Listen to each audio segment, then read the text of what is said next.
Вие покрај тоа што како првенци сте гордост на општината и гордост на училиштата, сте голема гордост и на вашите наставници и сите кои што овие 9 години работеле со вас, меѓутоа сте најголема гордост на вашите родители, затоа што велат дека детето е огледало на своите родители и како второ ниво и на своите наставници.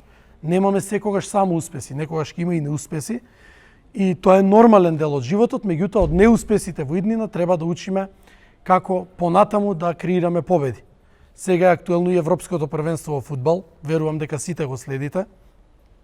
И кога ќе се навратите неколку години наназад, Македонија од аспект на фудбалска репрезентација стандардно бележеше неуспеси.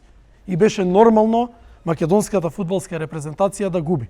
Меѓутоа, со тимска работа, со учење, со вложување максимално и со правење максимални напори, гледате како денеска нашата репрезентација стигна да реди успеси со најдобрите на Европското првенство во фудбал за прв пат во историјата. Така и со животите на сите нас.